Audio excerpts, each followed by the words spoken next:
So ang aking libreng legal advice kay Secretary Remulla, kung ayaw mong ikaw ang mapahuli ko, huwag mo kong arestuhin dito sa Austria. Ganun pa man, inaantay kita rito sa Austria, magkita tayo. Kahapon po ay sinagot ko na kung po pwede ba akong maaresto sa bisa lamang ng red notice ng Interpol. Sinabi ko po na ang patakaran ng Europa, ng buong EU, unang-una, hindi dapat inalagay sa red notice ang mga asylum seekers. Pangalawa, hindi po warrant of arrest sa Europe ang red notice. Kinakailangan, dadaan po yan sa lokal na hukuman at magkakaroon ng formal na prosesong extradition. Ngayon, ang sabi po ng Secretary of Interior and Local Government, siya daw ang, quote, magsusupervise ng aking arrest, end quote. Alam niyo po, sa larangan ng international law, imposible ang sinasabi ni Secretary Remulla. Bakit po? Dahil ang Austria po ay isang independenteng bansa. Now, ang jurisdiction po, ay ang definition niyan, yung kapangyarihan na maglitis ng lahat ng lumalabag sa batas at magparusa, no? Meron ding jurisdiction na magpe-prescribe o magsasabi kung paano ang aksyon. Yan po yung tinatawag na legislative. So, dalawa po yan, no? Legislative at saka judicial. Now, ang jurisdiction po ay kabahagi ng pagiging soberenya. Ang soberenya at jurisdiction, seloso po yan. Isa lamang estado ang pupwede na magkaroon ng soberenya at jurisdiction sa isang teritoryo. Kaya nga po, patuloy tayong nagpoprotesta sa pagpipilit ng ICC na magkaroon ng jurisdiction kay Tatay Digong dahil since hindi na tayo miyembro ng ICC, lahat ng krimen na di umanong nangyari sa Pilipinas, dapat sa Pilipinas lang litisin. Yan po ibig sabihin ng exclusive sovereignty, exclusive jurisdiction. Ganyan din po ang patakaran pagdating sa pagpapatupad ng batas. Unang-una, ang Secretary of Interior and Local Government, maski po sa Pilipinas, wala po yung kapangyarihang mag-aresto. Ang pag-aaresto ay nasa kamay lamang ng mga alagad ng batas. Yan po ang PNP at yan po ang National Bureau of Investigation.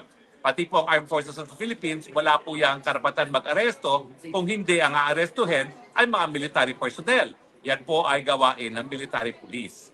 So kung sa Pilipinas, walang kapangyarihan ang isang Secretary of Interior and Local Government na mag-aresto, paano pa kaya sa ibang bansa? At siyempre, kapag nagpadala sila ng pulis Pilipino rito para arestuhin ako, yan naman po ay lalabag sa soberenya at jurisdiction ng Austria. Dahil yan nga po ay exclusive. Hindi po pwede ang mga dayuhang pulis gumagampa ng kanilang katungkulan sa labas ng Pilipinas.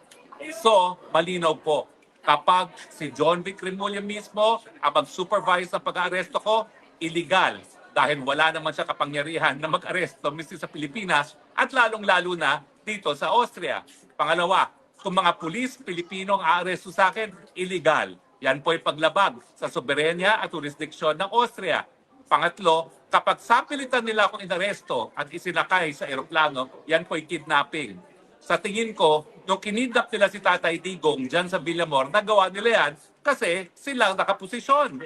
Hindi po nila magagawa dito yan sa Austria dahil hindi naman nila kontrolado ang airport. Hihingin at hihingin ang aking passport, ang aking travel documents bago ko masapilitang maisakay ng eroplano. At sa tingin ko, hindi naman nila itatangkayan dito sa Austria dahil napakakapal naman nila kung sa tingin nila na yung ginawa nila kay Tatay Digong sa Villamor, kaya nilang gawin dito sa Europe. So sa tingin ko, imposible. Pero pag sila po ay nagtangka, asahan niyo po, alam ko ang aking karapatan. Kidnapping po yan. At kapag sila ay nagtangka na arestuhin ako sa pamamagitan ng mandamiento de aresto na inisyu ng isang korte ng Pilipinas, gamitin mga Pilipinong pulis o si John Vic Remulla mismo, yan po ay labag sa batas Austria, yan po ay kidnapping. So ang aking libreng legal advice kay Secretary Remulla, kung ayaw mong ikaw ang mapahuli ko, huwag mo kong arestuhin dito sa Austria. Ganun pa man, inaantay kita rito sa Austria, magkita tayo. Maraming salamat po sa inyong patuloy na pagtangkilik. Ang inyong spokes ng bayan, Harry Roque, reporting live from Austria saying, I love you, Philippines. You're the only country that I have. You're the only country that I will love despite mga bangag.